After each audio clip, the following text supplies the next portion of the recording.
Bonjour à toutes et à tous, bienvenue dans cette vidéo. Aujourd'hui on va parler de bagagerie, donc des bagages pour partir en voyage à l'approche, Inch'Allah, des vacances. Donc je vais aborder plusieurs sujets. Je vais aborder le premier sujet, donc, qui est le sujet qui est un petit peu moins drôle, c'est le sujet de Transavia. Donc dernièrement j'ai voyagé avec la compagnie qui m'a endommagé mon bagage. Ça, je tenais à vous l'informer et je trouve ça vraiment utile parce que ça a du sens et parce que tout le monde ne le sait pas. Et moi-même, la première, je ne le savais absolument pas, parce que j'avais jamais été confrontée à ce type de problème. Donc, j'ai eu un bagage endommagé par la compagnie, etc. Donc, j'ai été vraiment très déçue. Heureusement qu'il y avait un agent vers qui je me suis dirigée parce que j'ai failli honnêtement sortir. Et après, dès que vous sortez, pour aller prouver que votre bagage a bien été endommagé par la compagnie, ben, je pense que ça doit être encore plus compliqué, je pense, très sincèrement. Donc il m'a vraiment expliqué qu'il fallait directement que j'aille au service des bagages endommagés. Donc j'y suis allée, je me suis présentée. Donc il a vraiment constaté en fait le bagage qui était bien endommagé, donc le contenant et le contenu de ce bagage. Par la suite, il a fait ce qu'ils appellent très clairement, ils m'ont fait un document de constatation de dommages endommagés. Donc là, j'étais quand même bien contente de savoir que voilà, il y avait une prise en charge par rapport à ça. Donc j'ai suivi ensuite le process que l'agent dans ce service-là m'a indiqué. Donc il y avait une première constatation à faire auprès de l'agent. Donc lui, il a notifié vraiment les dégâts. Ensuite, de mon côté, le lendemain, ni une ni deux, j'ai fait un mail. Enfin, j'ai d'abord contacté Transavia. J'ai fait un mail.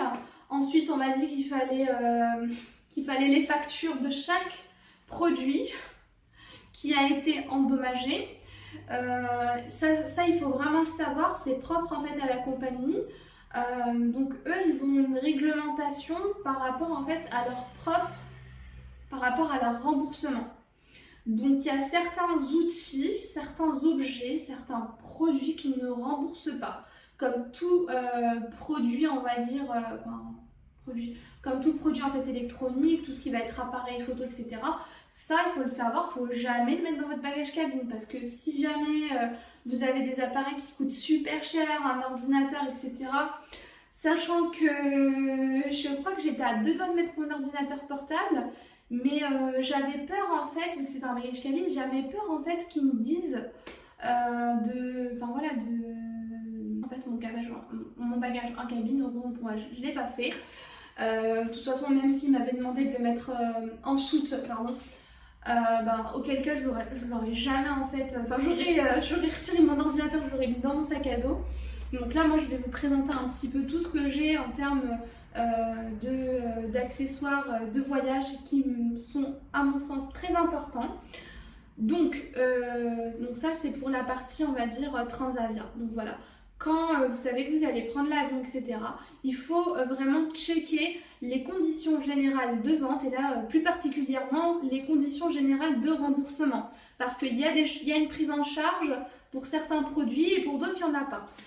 Donc ça, c'est hyper important et chaque compagnie aérienne a sa propre réglementation. Voilà, a ses propres réglementations, etc. Donc du coup, ça, c'est à vous de vous informer parce que malheureusement, une fois que vous avez pris le billet, que vous leur avez donné en fait le bagage, vous êtes normalement censé lire en fait les conditions, soit générales de vente ou les conditions de remboursement. Donc ça, c'est un peu particulier parce que voilà, quand on achète un billet, on ne s'attend pas déjà qu'on ait un bagage quand même endommagé. Là en plus c'était un bagage cabine, c'était un bagage que je voulais monter avec moi, mais comme il n'y avait plus de disponibilité, il n'y avait plus de place, etc.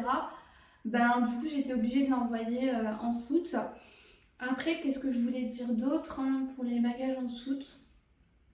Ah oui, après je vous cache pas que l'ancien bagage que j'avais, j'en avais marre parce qu'en fait, vous savez, au niveau de la tige, je sais pas comment on appelle ça, au niveau de la poignée du bagage, bah, c'était vraiment pas solide et c'était très désagréable, surtout si vous avez des escales, etc. Alors là, j'imagine même pas.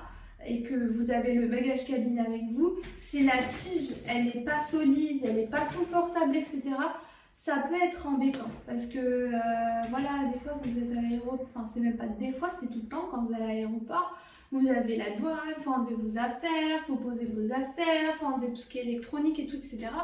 Donc, ça peut très vite devenir, en fait, un petit peu embêtant. C'est pour ça que j'ai, d'ailleurs, voulu investir sur une gamme un petit peu plus haute. Après, vous avez dans tous les budgets, mais étant donné que moi, mon bagage, ça faisait quand même peut-être 10 ans que je l'avais. Ça faisait 10 ans que je l'avais, c'était d'ailleurs ma mère qui me l'avait acheté à l'époque. Ouais, 10 ans, 10 ans, ou j'avais à peu près 10 ans que j'avais ce bagage-là, donc comme je suis une personne un peu soigneuse, etc. Donc je me suis dit, bon, Rizlaine, il faut que tu investisses dans le bagage.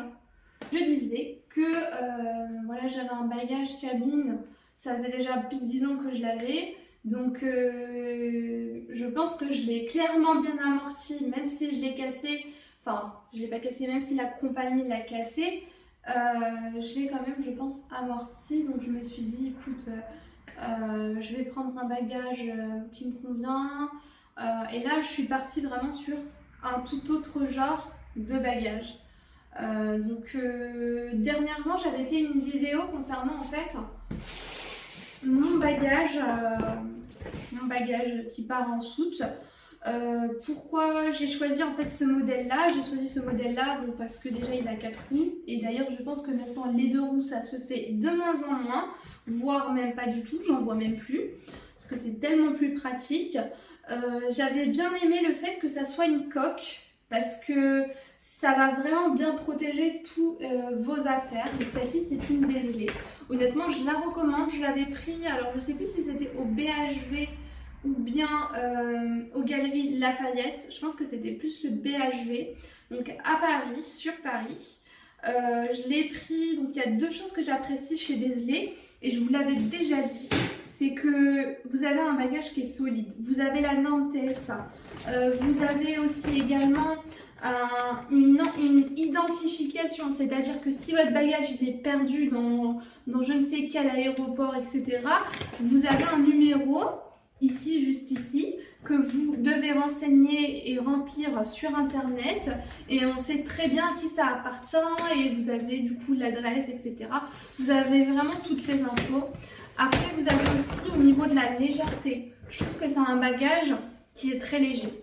Donc ça, c'est très important pour moi parce que voilà, je veux dire, je trouve que le poids, enfin, des bagages aériens, voilà, ça coûte quand même assez cher, vous voyez. 20 euros, je sais plus, ça doit être 20 euros, des fois vous avez 20 euros, vous avez peut-être 15 kilos ou 10 kilos, ça fait quand même cher. Donc pour moi, c'est important d'avoir vraiment un bagage qui soit le plus léger possible pour que je puisse transporter le plus de choses possible, surtout si vous avez des souvenirs ou bien voilà, des choses à emporter tout simplement avec vous. Donc ça, c'est le petit rappel. Voilà. Donc c'est un bagage qui est totalement léger. Donc moi j'avais pris en ce coloris. Dans ce coloris, pardon. Par contre, je vous cache pas que il fait pas mal de traces. Voilà. Il y a pas mal en fait de traces. Bon après c'est normal. Mais si vous voyez ce que c'est les éponges, vous savez, les éponges magiques, ben disons que ça se gomme hyper bien. Ça gomme et ça enlève vraiment l'intégralité de toutes les traces. Ou sinon vous prenez de l'eau savonneuse avec une petite éponge, mais vous grattez pas trop, hein. Vraiment vous y allez doucement pour pas non plus rayer votre bagage. Donc là cette fois-ci je suis partie sur le bagage de chez Lipo. Donc Lipo c'est vraiment une marque que j'ai découvert dans l'aéroport. Voilà, j'avais vu une fille avec vraiment toute la collection Lipo. J'avais vraiment aimé, Mais quand je suis partie regarder le prix, c'était pas la même chose, hein. Je me suis rendu compte que vraiment c'était un certain budget. Donc là, il s'agit d'un bagage que j'ai reçu aujourd'hui, donc que j'ai payé, hein, ça, il ne s'agit pas d'un partenariat. Mais c'est vrai que j'ai vu très peu de vidéos sur les bagages, lipo, etc. Donc je me suis dit pourquoi pas en faire une vidéo. Donc on va voir ça. Donc, voici dans quel état on reçoit un peu le bagage. Donc voilà. Je vais bien ouvrir pour vous voir. Honnêtement, je voulais le prendre directement dans la boutique lipo parce que j'habite la région parisienne et je vous cache pas que j'aime bien aller me déplacer, mais comme j'avais pas le temps, etc. et voilà, donc j'avais pas vraiment trop le temps. Et que je crois que les boutiques lipo, elles sont toutes situées en région parisienne, je pense. Si je ne me trompe pas. Et c'est vrai que quand je vais en région parisienne, je prends beaucoup le métro. Et j'avais pas envie d'abîmer ma valise. Et là, c'est super bien emballé. En même temps, vu le prix, heureusement, j'ai envie de dire. Attendez, je vais poser ça là. Donc on reçoit en fait la valise sous cette forme-là. Donc si vous voulez le nom du modèle, etc., donc n'hésitez pas à me le faire savoir. De toute façon, je vais le mettre, même si comme ça au moins c'est fait. Donc du coup, j'ai pris vraiment un bagage nude pour vraiment aller avec l'ensemble de mes bagages. Pour qu'il y ait une suite un petit peu logique. Donc vraiment, je le voulais vraiment ce bagage là parce que c'est un bagage qui a l'air d'être à la fois très souple, comme on peut le voir, hein, c'est pas du tout une coque, c'est pas une coque, hein. C'est vraiment très très souple.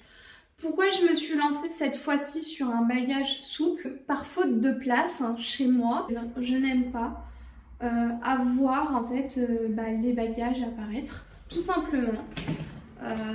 J'ai un style assez minimaliste et je vous cache pas que c'est un petit peu compliqué parce que je suis pas toute seule et on a en plus le même bagage. On a en plus avec mon mari, on a le même bagage et c'est un peu embêtant de devoir en fait stocker en fait son bagage.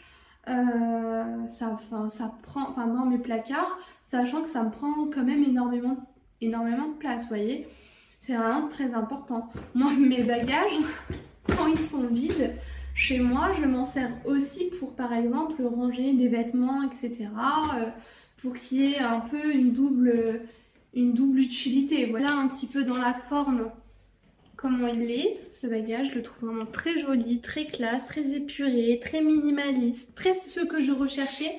Mais surtout, le point clé, c'est qu'il est souple. C'est un bagage qui est souple. Donc, pour moi, c'était un point.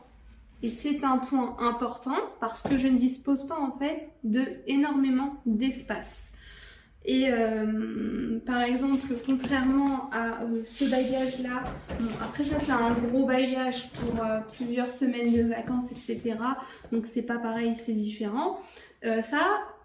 Nous avons chez nous 2 bagages de cette taille-là parce qu'il y a le mien puis il y a celui de mon mari. Et comme il est hyper rigide, donc on a un lit-coffre, impossible de le stocker dedans parce que c'est vraiment très très juste. Donc c'est très juste pour pouvoir l'installer, pour pouvoir le poser et le ranger à l'intérieur. Donc du coup il a une place bien dédiée dans les placards et en même temps je m'en sers comme double utilisation.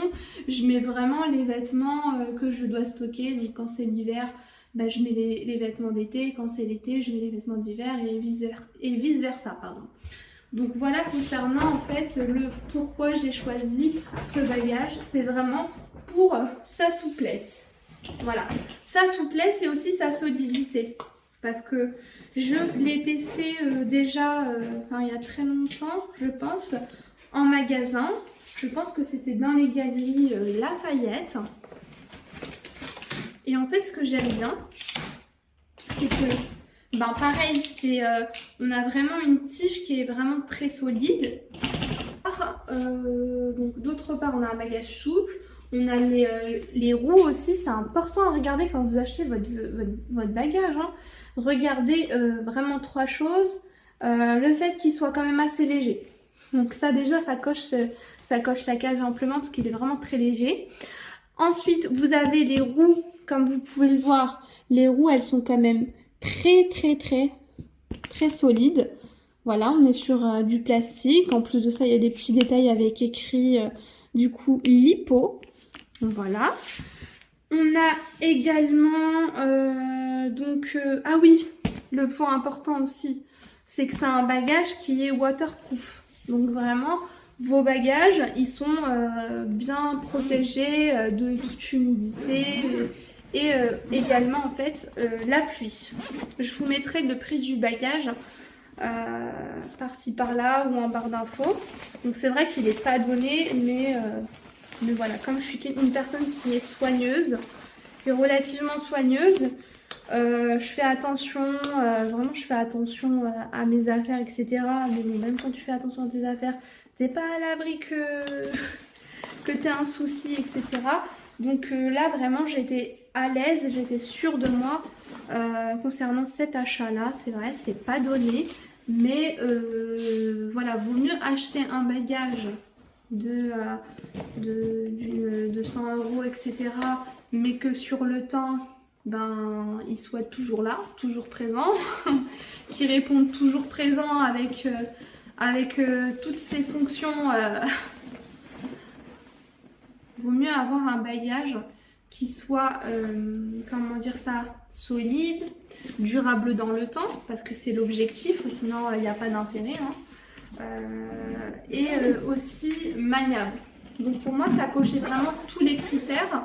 Et aussi la souplesse, parce que c'est un bagage qui est souple.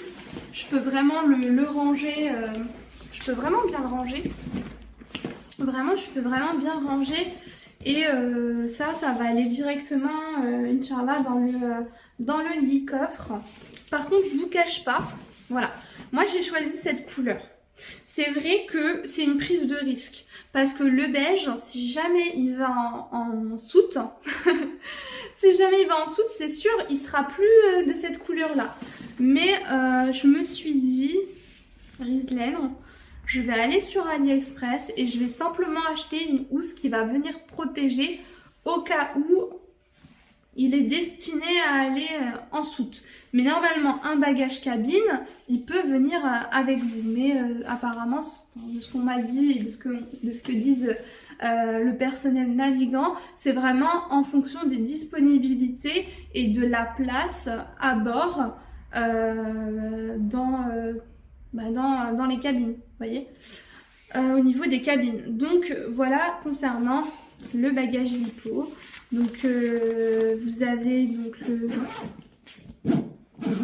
une ouverture comme ceci. Vous avez 2 niveaux de réglage.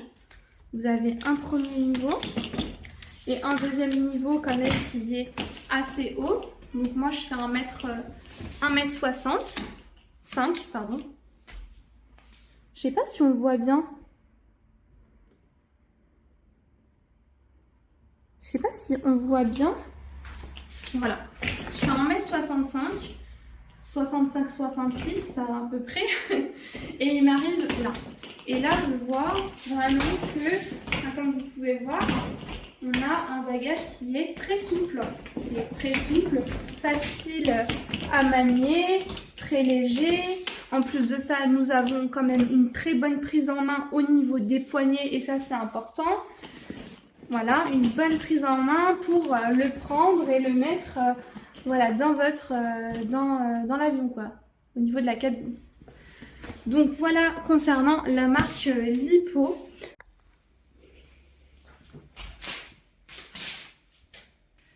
Cette vidéo touche à sa fin.